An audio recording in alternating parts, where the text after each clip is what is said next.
Hello students, क्या आपको पता है कि केस स्टडी के क्वेश्चंस को कैसे सॉल्व करना है? आइए मैं आपको एक छोटा सा सैंपल दिखाती हूँ कि केस स्टडी के क्वेश्चंस को आप एग्जाम में कैसे अटेम्प्ट करेंगे। तो केस स्टडी का क्वेश्चन को अटेम्प्ट करने से पहले आपको केस पढ़ने की जरूरत नहीं है। पहले आपको क्वेश्चन पढ़ना है और आइडेंटिफाई करना है कि ये किस चैप्टर से पूछा जा रहा है। तो पहला है name and define the concept related to activities mentioned in the above para. तो यहाँ पे आपको बताना है कि कौन सा कंसेप्ट है, यानी किस चैप्टर से रिलेटेड है ये। तो यहाँ तो डायरेक्ट आपका क्वेश्चन ही कि कौन सा कंसेप्ट है, अदरवाइज पहले क्या करते हैं, हम चैप्टर को आइडेंटिफाई करते हैं। तो यहाँ पे अगर आप एक्टिविटीज देखिएगा तो आपको दिख जाएगा कि मार्केट एनालिसिस की बात हो रही है, प्रोडक्ट डिजाइनिंग की बात हो रही है, पैकेजिंग की बात हो रही है, वेयर हाउसिंग की बात हो रही है। तो ऑटोमेटिकली आप समझ जाइए कि ये मार्केटिंग मैनेजमेंट का है। तो यहाँ आपको मार्केटिंग को डिफाइन करना है। मार्केटिंग क्या है? तो मार्केटिंग एक सोशल प्रोसेस है। मार्केटिंग आइसोलेशन में नहीं की जा सकती है। मार्केटिंग में एक्सचेंज मैकेनिज्म इन्वॉल्व है, इसमें कस्टमर वैल्यू होता है, मार्केट ऑफरिंग होती है,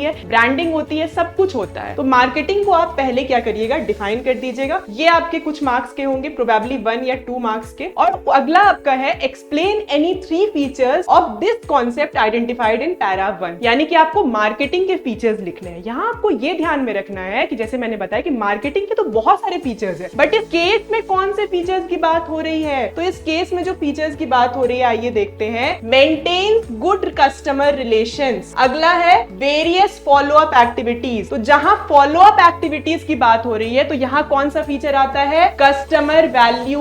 कस्टमर वैल्यू। अगला है आपका गुड कस्टमर रिलेशंस। तो यहां पे आपका मार्केट ऑफरिंग की बात हो रही है। मार्केट ऑफरिंग होगा तभी तो अच्छा रिलेशन होगा, तो हम ये पता कर सकेंगे कि हमारे कस्टमर्स को प्रोडक्ट में क्या चाहिए और क्या नहीं चाहिए। और किसी भी मार्केटिंग का इनसेपरेबल फीचर जो है वो है एक्सचेंज मैकेनिज्म, क्योंकि बिना एक्सचेंज मैकेनिज्म की खरीदारी पॉसिबल नहीं है। तो ये तीनों फीचर्स आप मेंशन कर सकते हैं। यहाँ पे आपको एक्सप्लेन करने कहा गया है, तो फीचर्स को पहले आप मेन पॉइंट्स लिखेंगे और उसके बाद उसका एक्सप्लेनेशन जो है वो अपने आंसर शीट में मेंशन करेंगे। Thank you.